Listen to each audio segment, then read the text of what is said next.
The peace symbol, adopted by the drug flower children of the 60s, was designed by Gerald Holtham, who was commissioned by One World Government salesman Bertrand Russell. The symbol was never designed as a symbol of peace, but as a symbol of death. It is actually a cross turned upside down with the arms broken and is used by Satanists and in Druid witchcraft. In Germany, the symbol is known as the Death Rune and is found on tombstones of Hitler's Nazi SS officers. CIA's team of ex-Nazis and Skull and Bonesmen financed and trained Osama bin Laden, who pushed the Russians out of Afghanistan by 1989. The CIA then trained and installed the ruthless Taliban regime to run the booming opium trade. After a decade, the long friendship between America and the Taliban suddenly turned ugly. At a meeting held on December 4th, 1997 at Unocal headquarters, American oil men made a proposal to the Taliban about building a pipeline through Afghanistan. Rothschild Shell Oil and Rockefeller's Exxon Oil had invested billions in the Kazakhstan oil and gas reserves just north of Afghanistan. Now they needed a pipeline to transport it to the Persian Gulf.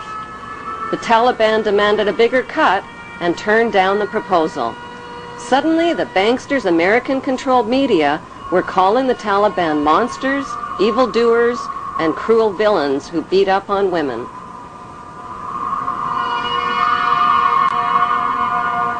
On July 4th, 1999, President Clinton froze the Taliban's U.S. assets and bank accounts and imposed trade sanctions on Afghanistan.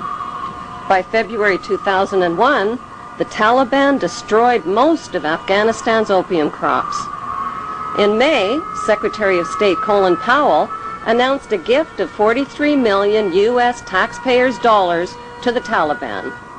He called it a reward to the Taliban for destroying the opium crops, but members of the new George W. Bush White House knew the Taliban would use the 43 million for more sinister purposes.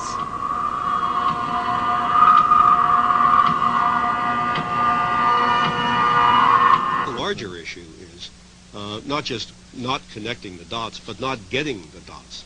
Why was it that CIA was unable to collect information for years inside Afghanistan when they had authority to kill bin Laden for over 2.5 years? Why were they unable to kill him or his lieutenants? Why didn't they have a better capability to do something about it at the source? Could it be that the bankster-supported U.S. administration is controlling both sides of the war on terror?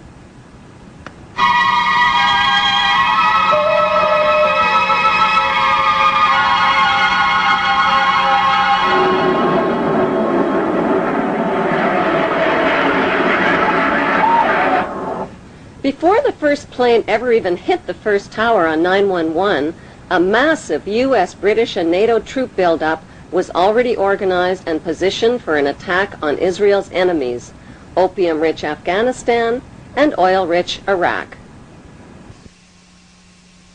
And there's an old poster out west, as I recall, that said, "Wanted, dead or alive."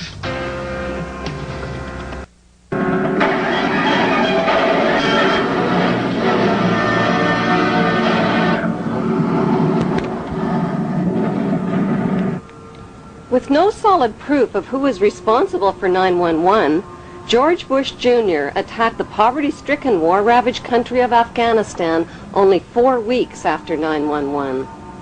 The U.S. and British military dropped 12,000 bombs on thousands of buildings and homes, pounding them into dust and rubble and killing 8,000 Afghan people. 20,000 more people died from war-related cold, starvation, and disease.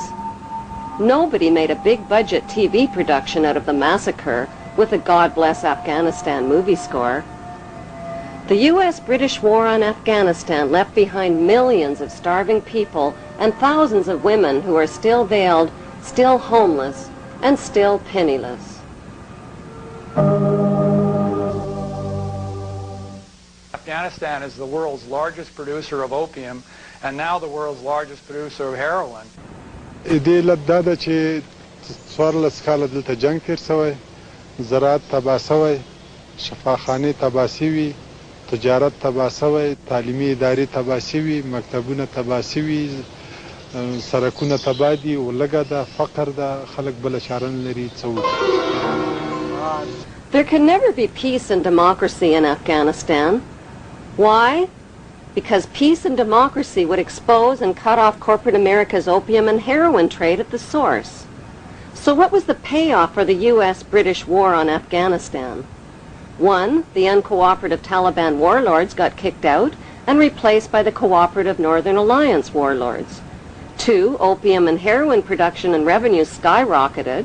3. Afghanistan got a new leader named Hamid Karzai, who just happens to be an ex-employee of Unocal Oil.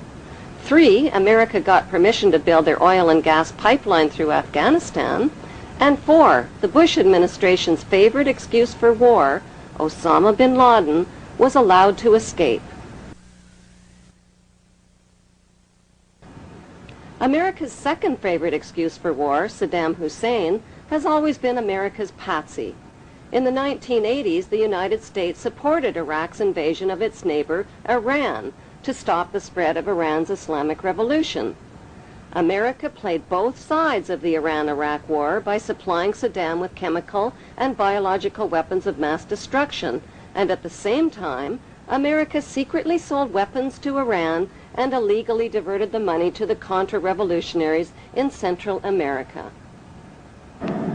During the war, the United States sent a special envoy to see Saddam in 1983.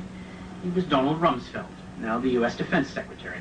The two men discussed how to reinforce Iraq against a common enemy. This was at a time when Iraq was using chemical weapons on Iranian troops. U.S. companies were supplying components with Washington's knowledge. By 1990, President George Bush Sr. tricked Iraq into another war with another oil-rich neighbor, Kuwait. How? By supplying Kuwait with horizontal drills that could reach beneath the border of Iraq and siphon oil from Iraq's oil fields. Kuwait used the U.S.-made drills to steal 300,000 barrels of oil per day from Iraq, worth over $3 billion annually. The fuse was lit, and Kuwait did nothing to put it out. They pumped oil without restraint from Rumaila oil field, which was accessible to both Kuwait and Iraq, and they exceeded OPEC quotas, flooding the market and driving prices even lower. George Bush Sr. officially promised not to interfere in Iraq's legitimate oil battle with Kuwait, but when Saddam's army entered Kuwait to defend their oil reserves, Bush pounced on them. Our goal is not the conquest of Iraq. It is the liberation of Kuwait. America disposed of its toxic waste problem by building radioactive depleted uranium right into their bombs and dropping them on Iraq. Bush Sr. not only devastated and poisoned Iraq's water systems and infrastructure, he weakened the economies of both Kuwait and Iraq, collected giant profits from rationed Iraqi food for oil programs, and landed massive rebuilding contracts in Kuwait. Bush Sr. followed up the Gulf War with 10 long years of deadly trade sanctions that killed another 1.5 million Iraqi people, including 600,000 children who were cut off from medical supplies. A bookstore in the United States today, you can find 50 books celebrating different aspects of the war and how grand it all was. And you only find one that points out that this was a war crime, that demonstrates the evidence that shows that we deliberately targeted civilians and killed more than 250,000 people in Iraq. You'll be fighting not to conquer anybody, but to liberate people. In March 2003, President George Bush Jr. launched the second Gulf War.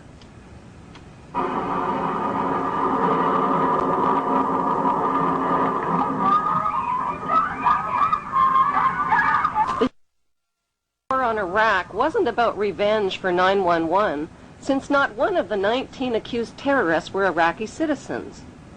It wasn't about weapons of mass destruction, which inspectors hadn't found.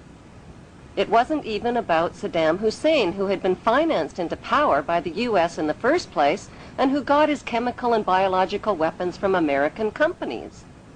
No, the U.S. wars against Iraq and against Afghanistan were about mass murder and piracy, They were about big weapons sales, big oil, big pipelines, big drugs, and big rebuilding contracts. They were about colonizing the Middle East and moving 2 giant steps closer to world domination.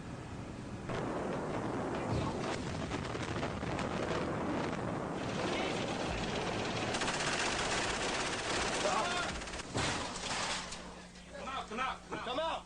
Come out!